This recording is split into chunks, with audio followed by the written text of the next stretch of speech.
I'm going to show you how to make a little wrist thumb spiker using the Plus. That's the one that's a fine weave and it's got the fabric backing on it. That's the same as the edging tape comes in. So what I need to do is sort of estimate how long that's going to be. I'm just going to take the length of material off the roll that's about twice that length. And I'm just going to dip the edges in there and squeeze them together.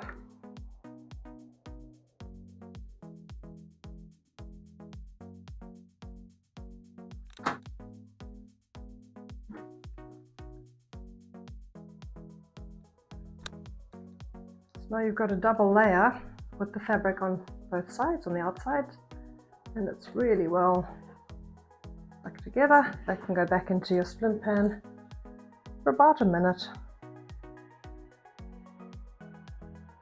So I think this material is very thin, light, ventilated and strong.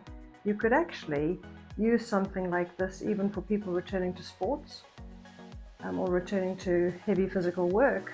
It's a thin, light insert that you could use, and you could put strapping tape over the top if you wanted to for some conditions, or you could use it as a splint as you traditionally would for somebody that has perhaps de Quervains veins or something where you need a wrist and thumb spiker. That's going to go on the radial side of the wrist.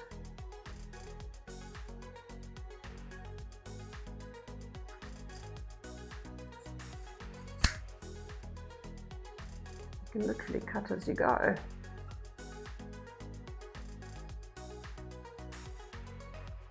And get the thumb into a functional position, wrist into a functional position. Just mold it as you would normal thermoplastic, but that's got a really lovely feel to it and a nice edge, and it molds nicely.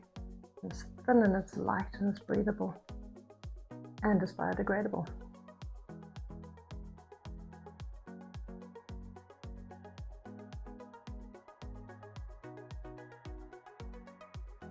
So now I'm going to, you can mark with a crayon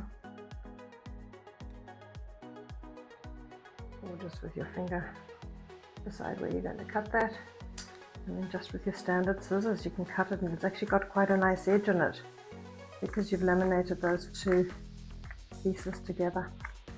So that edge is actually quite smooth, it doesn't feel rough at all, but you do have the option of using the edging tape all the way around the outside if you want to. If there's any areas that you want to put some extra reinforcement, just add a little strip to it. Back onto this hand, and then you're going to just do your Velcro straps as you normally would for a thumb spiker. But you see, because it's so thin but it's so strong, you can't actually move your wrist. Yep. Then what you can do down the track as well with that one is you could cut it off if the person just needed something to immobilize higher up, but they don't need the wrist included anymore either. You can just cut it into a hand-based splint. So you can use the same splint. You don't need to have several different or remake or make something new. You can just use the same one. That's a really nice feel to it, and it's a really professional looking end product, I think.